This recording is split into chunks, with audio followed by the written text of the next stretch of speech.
Haleluya, puji nama Tuhan. Pada saat pagi hari ini kami Bapak Ibu Saudara beribadah di tempat kami masing-masing ya Bapak. Terima kasih Bapak untuk urapan-Mu hari ini. Sampai hari ini kami masih ada. Bapak Ibu Saudara, jangan lupa juga kita tetap doa 10 hari. Kita menantikan kuasa Roh Kudus hadir di tempat ini, memenuhi setiap hati kita. Mari kita berdoa. Terima kasih Bapa kami yang ada dalam surga, untuk ucapan syukur hari ini ya Bapa. Kami hanya bersyukur kepada-Mu Bapa atas rahmat-Mu, karunia-Mu yang telah Kau berikan kepada kami ya Bapa. Bapa, pimpin setiap kami ya Bapa, anak-anak-Mu di tempat ini untuk memulai ibadah ini. Berkati jalannya ibadah ini dari awal, pertengahan hingga pada akhirnya ya Bapa. Biar nama-Mu yang dimuliakan dan diagungkan ya Bapa. Serta Roh Kudus mengalir di tempat ini ya Bapa. Penuhi setiap hati anak-anak-Mu ya Bapa. Kami rindu akan hadir-Mu ya Bapa. Kami rindu urapan-Mu ya Tuhan. Tuhan, ini adalah doa ucapan syukur kami yang jauh dan sempurna ya Bapa. Kami alaskan di dalam nama Tuhan Yesus Kristus yang menjadi juru selamat kami. Haleluya, amin.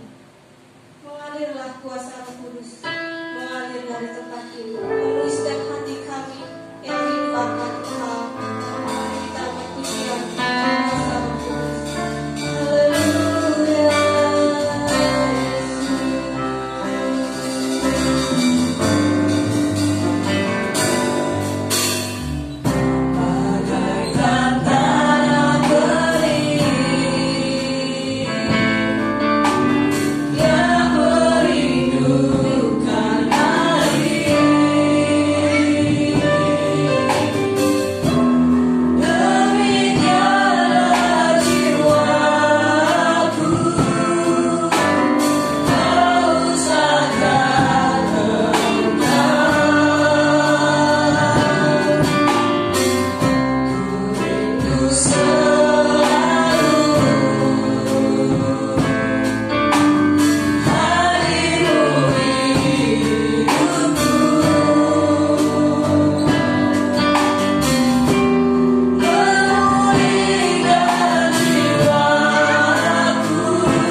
Dia adalah juru selamat kita.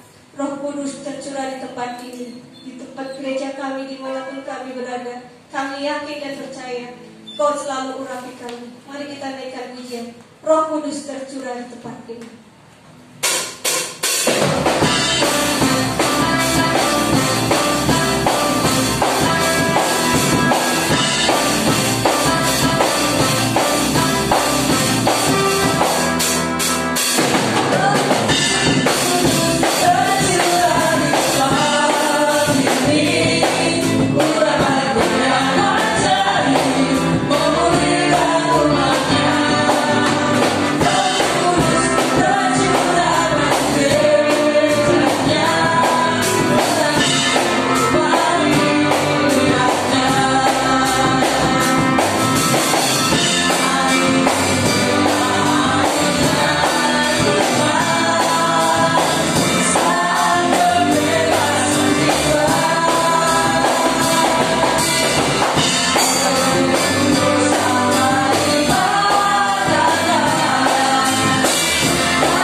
Berkata kau besertaku.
ada di hati kita tertanam, bahkan tumbuh subur di hati kita ya Bapa.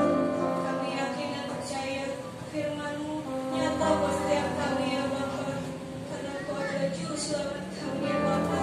Bapa berkati juga Bapak Gembala yang akan memberikan firman-Mu ya Bapa, biarkan melalui ucapannya Bapa itu hanya datang daripada-Mu ya Bapa. Urapi setiap kami ya Bapa dengan Roh Kudus-Mu ya Bapa. Kami rindu akan hadir-Mu di tempat ini ya Bapa. Kami yakin dan percaya Engkau ada dimanapun kami berada ya Bapa, karena Engkau adalah Raja di atas segala raja ya Bapa. Engkau yang menyertai setiap kami, hanya nama-Mu yang diagungkan dan dimuliakan ya Bapa. Terima kasih Bapa. Ini doa segala ucapan kami ya Bapa yang jauh daripada sempurna. Kami alaskan di dalam nama Tuhan Yesus Kristus yang Dia disuruh selamatkan. Haleluya. Salam sejahtera di dalam Tuhan Yesus Kristus. Selamat pagi saudara yang dikasihi Tuhan. Kita sudah memuji, memuliakan nama Tuhan, merasakan hadirat Tuhan pada pagi hari ini. Kita akan diberkati dengan kebenaran firman Tuhan. Pagi hari ini kita akan belajar tentang Yesus pembaptis dengan roh. Kita langsung saja baca firman Tuhan di dalam Injil Matius pasal yang ketiga, ayatnya yang ke-11.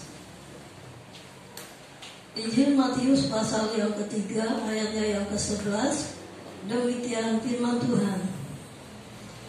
Aku membaptis kamu dengan air sebagai tanda pertobatan, tetapi Ia yang datang kemudian daripadaku lebih berkuasa daripadaku, dan aku tidak layak melepaskan kasutnya. Ia akan membaptiskan kamu dengan Roh Kudus dan dengan api. Di nama Tuhan, kita semua sudah bersama-sama memperingati kenaikan Tuhan Yesus ke surga. Dan Dia berkata bahwa Dia naik ke surga, Dia akan memberikan penolong, penghibur dalam kehidupan kita, yaitu Roh Kudus. Dan sini di ayat yang kita baca pagi hari ini dikatakan bahwa Yohanes membaptis dengan air, tetapi Ia yang datang kemudian daripadaku, yaitu Tuhan Yesus Kristus, Dia lebih berkuasa, dan dikatakan Dia akan membaptis kita dengan Roh Kudus. Setelah kita dibaptis dengan air, ya, tanda sebagai kita bertobat dan kita dapat pengampunan dosa, dan tidak berhenti di situ, kita harus dibaptis dengan Roh Kudus. Dan hari-hari saat-saat ini terakhir, kita semua gereja Tuhan sedang menantikan akan janji Tuhan bagi kita semua. Dia akan curahkan Roh Kudus dalam setiap kehidupan kita. Dan saudara dikasih Tuhan, bahwa kita tidak akan berhenti dibaptis di dalam air. Kita harus dibaptis dengan Roh Kudus. Dan syarat untuk kita dibaptis dengan Roh Kudus adalah kita semua harus dibaptis di dalam air. Ya. Jadi saudara-saudara jemaat Tuhan GPDI Philadelphia Maus yang belum dibaptis di dalam air, segera saudara boleh mendaftarkan diri. Ya. Yohanes mewakili atau hamba-hamba Tuhan, gembala-gembala pada air zaman ini mewakili Yohanes. Dia akan membaptis saudara, membaptis jemaat, membaptis gereja Tuhan yang sudah bertobat, dan dia akan dibaptis, dia dapat pengampunan dosa, maka dia akan dipenuhkan dengan Roh Kudus. Dikatakan Tuhan Yesus adalah pembaptis dengan Roh Kudus. Ada ayat yang lain kita baca di dalam Kisah Para Rasul 1. Kisah Para Rasul 1, ayatnya yang ke-5. Demikian firman Tuhan. Sebab Yohanes membaptis dengan air, tetapi tidak lama lagi kamu akan dibaptis dengan Roh Kudus. Puji Tuhan, ini yang sedang kita nantikan pada hari-hari saat kita masih ada di dalam dunia ini. Kita menantikan kedatangan Tuhan, menantikan akan Roh Kudus diberikan kepada kita semua. Yohanes atau hamba-hamba Tuhan pada akhir zaman dalam membaptis kita gereja Tuhan dengan air. Tetapi Tuhan Yesus dikatakan Dia akan membaptis kita dengan Roh Kudus. Kita lihat lagi satu ayat lagi di dalam Injil Markus pasalnya yang pertama. Injil Markus pasalnya yang pertama, ayatnya yang keempat.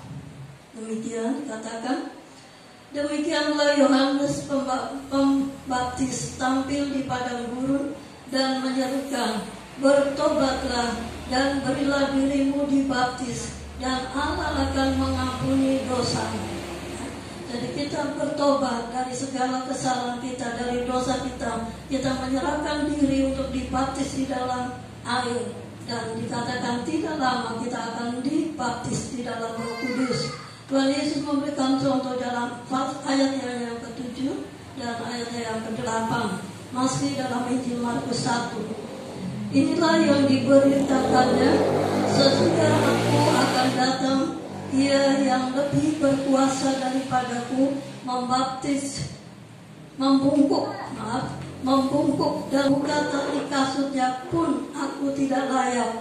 Aku membaptis kamu dengan air, tetapi Ia akan membaptis kamu dengan Roh Kudus. Kita percaya bahwa hari-hari ini, hari-hari kesempatan Tuhan berikan kepada kita untuk kita datang kepada Dia, kita setia kepada Tuhan dan merendahkan diri di hadapan Tuhan, maka kita akan dipenuhkan dengan Roh Kudus. Yang dikatakan di dalam ayatnya yang berikutnya, kita akan melihat bagaimana Tuhan Yesus memberikan contoh bagi kita dalam ayat yang ke-9, masih dalam Markus pasal 1. Pada waktu itu datanglah Yesus dari Nazaret di tanah Galilea, dan Ia dibaptis di sungai Yordan oleh Yohanes. Pada saat Ia keluar dari air, Ia melihat langit terkoyak dan roh seperti burung merpati turun ke atasnya. Lalu terdengarlah suara dari surga, Engkaulah anakku yang kukasihi, kepadamulah aku berkenan. Puji Tuhan, Yesus memberikan contoh yang baik kepada kita dan yang harus kita lakukan sebagai gereja Tuhan pada akhir zaman, yaitu kita dibaptis di dalam air. Dan dikatakan setelah Yesus dibaptis di dalam air, ya, Dia memberikan contoh kepada kita, maka Dia keluar. Saat Dia keluar dari air, Dia melihat langit terkoyak dan terdengar, Engkaulah anakku yang kukasihi, kepadamulah aku berkenan. Ya, untuk kita berkenan di hadapan Tuhan, untuk kita mendapatkan urapan atau pembaptisan atau baptisan Roh Kudus, dikatakan kita harus benar-benar merendahkan diri kita di hadapan Tuhan, mengakui segala dosa. Tadi kalau kita baca di dalam pasal 1 Injil Markus, kita boleh melihat bagaimana orang-orang berdosa datang dengan mengaku dosa mereka. Mereka menyerahkan diri untuk dibaptis. Untuk itu sebelum kita dibaptis dengan Roh Kudus, kita harus lebih dahulu dibaptis di dalam air. Dan saya melihat masih ada jemaat kita yang belum dibaptis di dalam air, terutama untuk pemuda-pemuda, remaja, ya, kalian harus dibaptis. Untuk itulah daftarkan diri untuk kita dibaptis, untuk kalian dibaptis di dalam air. Dan kita percaya tidak lama lagi Tuhan Yesus akan membaptis kita dengan Roh. Kita akan bersatu selalu di dalam doa untuk kita menerima janji Tuhan yang Dia akan berikan kepada kita, yaitu Roh Kudus sebagai penolong. Kita melihat beberapa tanda, ya, tanda-tanda dipenuhi dengan Roh Kudus. Tanda-tanda gereja Tuhan yang dipenuhi dengan Roh Kudus di dalam Kisah Para Rasul pasal yang kedua. Kita akan melihat yang pertama adalah berkata-kata dalam bahasa asing. Pasal 2 ayatnya yang keempat. Kisah Para Rasul 2 ayat yang keempat. Maka penuhlah mereka dengan Roh Kudus, lalu mereka mulai berkata-kata dalam bahasa-bahasa lain, seperti yang diberikan oleh Roh itu kepada mereka untuk mengatakannya.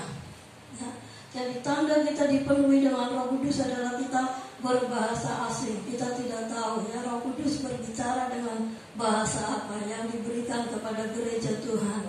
Saya boleh saksikan sedikit bagaimana mama saya itu orang keras, ya, keras sekali, dan dia boleh dikatakan, ya, cara kasarnya itu galak, ya, kepada anak-anak. Tetapi saat dia bertobat, dia minta ampun kepada Tuhan, dia bertemu dengan Tuhan, dan dia percaya dan sungguh-sungguh dia dibaptis di dalam air. Dan tidak lama ya, dia dibaptis di dalam Roh Kudus. Yang saya dengar waktu itu, memang saya masih anak-anak yang masih kecil, saya dengar itu berbahasa Inggris ya. Mama saya orang yang bodoh, tidak tahu sepotong pun bahasa Inggris. Tetapi saat dipenuhkan dengan Roh Kudus, berbahasa Inggris. Sampai lama dia berkata-kata dengan bahasa Inggris itu. Nah, demikianlah tandanya orang yang dipenuhi dengan Roh Kudus. Kita mengaku dosa dan kita harus masuk dalam baptisan air, dan kita menanti janji Bapa. Merendahkan diri di hadapan Tuhan, mengakui dosa, maka kita percaya kita akan dibaptis dengan Roh Kudus. Ya, yang kedua, tanda yang kedua adalah orang yang sudah dipenuhi dengan Roh Kudus memiliki semangat doa yang tinggi. Ya, masih dalam Kisah Para Rasul 2. Kisah Para Rasul 2 ayatnya yang ke-42, demikian firman Tuhan.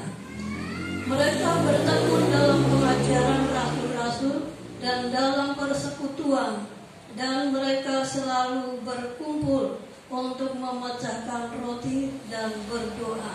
Nah, orang yang dipenuhi atau gereja Tuhan yang dipenuhi dengan atau penuh dengan Roh Kudus, dia akan mempunyai semangat yang tinggi untuk bersekutu dengan Tuhan, untuk berdoa bersama-sama. Saudara, rumah Tuhan atau gereja setiap hari, setiap pagi dibuka untuk jemaat Tuhan berdoa. Tetapi saudara, saya lihat memang hanya keluarga pastorilah yang berdoa di dalam rumah Tuhan. Tuhan menghendaki semua jemaat Tuhan, semua gereja Tuhan pada akhir zaman ini, kita tetap ada di dalam doa. Anak-anak Tuhan yang dipenuhkan atau penuh dengan Roh Kudus, yang mempunyai semangat untuk berdoa. Ya, kalaupun saudara berdoa di rumah itu baik juga dengan keluarga, tapi lebih baik lagi saudara bersaudara berdoa di dalam rumah Tuhan. Puji Tuhan. Yang ketiga, memiliki kasih dan pengampunan. Ya, gereja Tuhan atau orang percaya yang penuh dengan Roh Kudus akan memiliki kasih dan pengampunan. Kisah Para Rasul pasal 7, kita akan membaca Kisah Para Rasul pasal 7 ayatnya yang ke 59 dan 60. Demikian firman Tuhan. Sedang mereka melemparinya, Stefanus berdoa, katanya, "Ya Tuhan Yesus, terimalah rohku." Sambil berlutut ia berseru dengan suara nyaring, "Tuhan, janganlah tanggungkan dosa ini kepada mereka." Dan dengan perkataan itu meninggallah ia. Puji Tuhan. Saudara, Stefanus dikatakan orang yang penuh dengan Roh Kudus dan penuh dengan kasih, memiliki kasih dan pengampunan kepada orang-orang yang sudah menganiaya dia, yang sudah melempari dia dengan batu, dan sampai akhirnya matilah dia. Tetapi dia sebelum mati, dia katakan, "Jangan tanggungkan dosa ini kepada mereka." Dan dengan berkata demikian, matilah ia. Ayat yang ke-55. Tetapi Stefanus yang penuh dengan Roh Kudus menatap ke langit, lalu melihat kemuliaan Allah dan Yesus berdiri di sebelah kanan Allah. Puji nama Tuhan. Biarlah kita tetap setia kepada Tuhan. Apapun yang akan terjadi dalam hidup kita, kita akan dianiaya, kita akan dibenci orang, kita akan dikucilkan orang, karena nama Yesus kita akan tetap percaya bahwa Tuhan Yesus tetap membela kita dalam segala keadaan. Untuk itulah, saudara, mari kita sama-sama terus berdoa sampai kita benar-benar merasakan Tuhan Yesus membaptis kita dengan Roh Kudus. Ya, penting sekali Roh Kudus ada di dalam hidup kita. Kita dapat mengasihi orang lain, kita dapat mengampuni orang lain, dan kita dapat memberitakan kebenaran firman Tuhan. Setelah kita diampuni dosa kita, setelah kita dipenuhi dengan Roh Kudus, tidak berhenti sampai di situ, saudara, tetapi ada tugas-tugas yang Tuhan berikan kepada kita. Ada tugas-tugas pelayanan yang Tuhan percayakan kepada kita. Kita akan melihat apa saja tugas kita setelah kita dipenuhkan dengan Roh Kudus. Di dalam Injil Lukas pasalnya yang keempat. Injil Lukas pasalnya yang keempat, ayatnya yang ke-18 dan 19. Demikian firman Tuhan. Injil Lukas pasal 4 ayat 18 dan 19. Roh Tuhan ada padaku, oleh sebab itu Ia telah mengurapi aku untuk menyampaikan kabar baik kepada orang-orang miskin, dan Ia telah mengutus aku untuk memberitakan pembebasan kepada orang-orang tawanan dan penglihatan bagi orang-orang buta, untuk membebaskan orang-orang yang tertindas, untuk memberitakan tahun rahmat Tuhan telah datang. Ya, tugas gereja pada akhir zaman ini, masih banyak jiwa-jiwa yang buta di hadapan Tuhan, masih banyak jiwa-jiwa yang miskin di hadapan Tuhan, yang tidak memiliki kebenaran, yang tidak memiliki kasih. Itulah sebabnya gereja Tuhan, kita diutus oleh Tuhan, yang sudah dipenuhkan atau yang sudah Tuhan berikan urapan kepada kita untuk menolong mereka yang lain, untuk kita menyelamatkan mereka, menyampaikan kabar baik kepada orang-orang miskin di dalam Tuhan. Mereka tidak memiliki kasih, mereka tidak memiliki kebenaran. Mari saudara, kita selalu bergandengan tangan untuk kita dapat melayani jiwa-jiwa yang rindu Tuhan, yang belum selamat, yang masih ada di luar Tuhan. Kita melihat lagi dalam ayat yang lain, di dalam kitab Yesaya pasalnya yang ke-61. Kitab Yesaya pasalnya yang ke-61, bunyinya hampir sama, ayat 1 dan 2. Demikian firman Tuhan. Roh Tuhan Allah ada padaku, oleh karena Tuhan telah mengurapi aku. Ia telah mengutus aku untuk menyampaikan kabar baik kepada orang-orang sengsara dan merawat orang-orang yang remuk hati, untuk memberitakan pembebasan kepada orang-orang tawanan dan kepada orang-orang yang terkurung kelepasan dari penjara, untuk memberitakan tahun rahmat Tuhan dan hari pembalasan Allah kita, untuk menghibur semua orang berkabung. Di Tuhan, betapa berat tugas kita gereja Tuhan pada akhir zaman ini. Tetapi saya percaya kalau Roh Kudus ada di dalam hidup kita, Dia yang akan menolong kita, Dia yang akan menghibur kita, memberi kekuatan kepada kita, dan memimpin kita di tengah-tengah dunia ini untuk kita terus menjadi alatnya Tuhan. Satu ayat lagi saudara, di dalam Injil Matius. Kita kembali ke Injil Matius pasalnya yang ke-28. Injil Matius pasalnya yang ke-28, ayatnya yang ke-19 dan 20. Demikian firman Tuhan. Yesus mendekati 19. Karena itu pergilah, jadikanlah semua bangsa muridku, dan baptislah mereka dalam nama Bapa dan Anak dan Roh Kudus, dan ajarlah mereka melakukan segala sesuatu yang telah kuperintahkan kepadamu, dan ketahuilah, aku menyertai kamu senantiasa sampai kepada akhir zaman. Puji nama Tuhan. Saudara, mereka sama-sama kita dengar suara Tuhan untuk kita semua. Pergilah ke seluruh dunia, jadikanlah semua bangsa muridku. Berarti Tuhan tidak mau ada satu jiwa yang akan binasa. Semua tanggung jawab kita gereja Tuhan pada akhir zaman. Mungkin kita tidak bisa menginjil ya, kemanapun, ke seluruh dunia, ke ujung dunia, tetapi kita tetap bisa berdoa bagi hamba-hamba Tuhan yang ada dalam penginjilan, hamba-hamba Tuhan yang melayani Tuhan di seluruh muka bumi ini. Kiranya Tuhan akan pakai mereka. Kita tetap berdoa, kita berseru kepada Tuhan. Tuhan mau pakai kita menjadi alatnya. Dan sekali lagi, baptislah mereka dalam nama Bapa dan Anak dan Roh Kudus. Kita harus hamba-hamba Tuhan, gembala-gembala boleh mempersiapkan jemaat semua sudah dibaptis di dalam air, dan kita semua gereja Tuhan menantikan untuk kita menjadi terang daripada Tuhan, untuk kita dibaptis dengan Roh Kudus. Kita akan menjadi saksinya daripada Tuhan.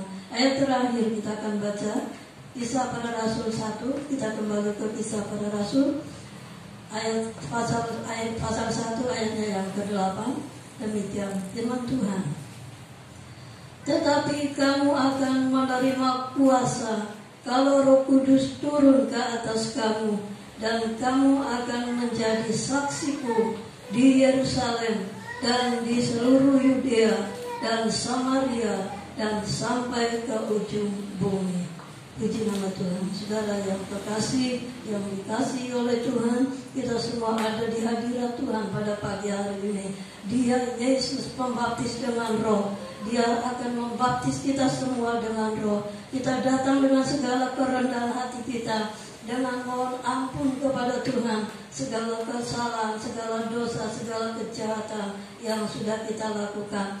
Kalau Roh Kudus turun, dikatakan kita, kalau kuasa Tuhan ada di menerima kuasa. Kalau kita menerima kuasa, kalau Roh Kudus turun atas kita semua, kita menantikan Roh Kudus masuk dalam setiap hati kita, maka dikatakan Tuhan akan pakai kita menjadi saksi-saksinya Tuhan di Yerusalem, di dalam rumah tangga kita. Kalau masih ada jiwa, ada kaum keluarga kita yang belum selamat, saudara, tanggung jawab saudara yang sudah menerima Roh Kudus di dalam hidup saudara. Dan dikatakan setelah kita menjadi saksi dalam keluarga, maka kita akan juga menjadi saksi di sekitar kita. Kita melihat tetangga sekitar kita, mereka belum selamat, ditanggung jawab kita semua di hadapan Tuhan.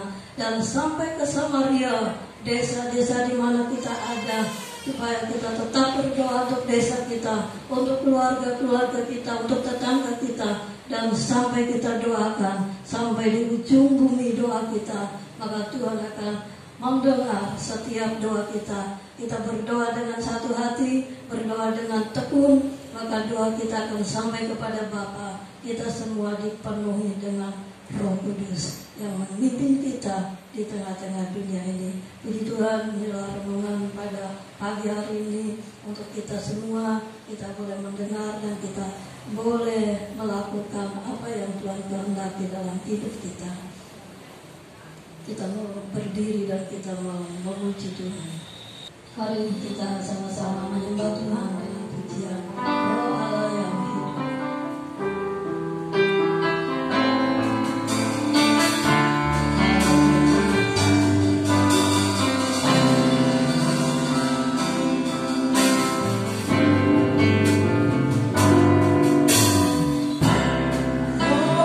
Allah yang hidup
ini. Tapi kami percaya kalau Roh Kudus ada di dalam hidup kami dapat melakukan kehendak-Mu Bapa, mencerahkan mata-mata yang masih buta di hadapan-Mu, memberkati mereka yang masih miskin di hadapan Tuhan. Bapa, pakailah kami semua anak-anak-Mu, pelayan-pelayan-Mu, hamba-hamba-Mu, kami boleh menjadi saksi-Mu dimanapun kami berada. Kami tetap menolong banyak jiwa, kami tetap menjadi berkat untuk orang lain. Nama Tuhan dipuji dan dipermuliakan. Terima kasih buat Roh Kudus yang Tuhan telah berikan, telah karuniakan dalam hidup kami semua. Bersama dengan Roh Kudus kami akan tetap maju dan setia menanti kedatangan Tuhan yang kedua kali. Terima kasih Bapa, di doa kami, ampuni kami segala kekurangan kami, diberkati semua jemaat-Mu pagi hari ini. Kami mengucap syukur dalam nama Tuhan Yesus Kristus kami berdoa. Haleluya. Mari Bapak Ibu Saudara-saudari yang dikasih Tuhan, kita mengangkat tangan kita akan menerima berkat dari Bapa di sorga. Tuhan memberkati engkau dan melindungi engkau. Tuhan menyinari engkau dengan wajah-Nya dan memberikan engkau kasih karunia. Bahkan Tuhan menghadapkan wajah-Nya kepadamu dan memberikan engkau damai sejahtera. Oleh sebab itu marilah Bapak Ibu Saudara-saudariku yang terkasih, kita akan pulang dengan membawa berkat dari Allah Bapa dalam sorga, cinta kasih dari Sang Putra yang tunggal Yesus Kristus, serta persekutuan dan penghiburan di dalam kuasa Roh Kudus akan menyertai kita dari sekarang ini sampai selama-lamanya. Maranatha, Tuhan Yesus datang kembali.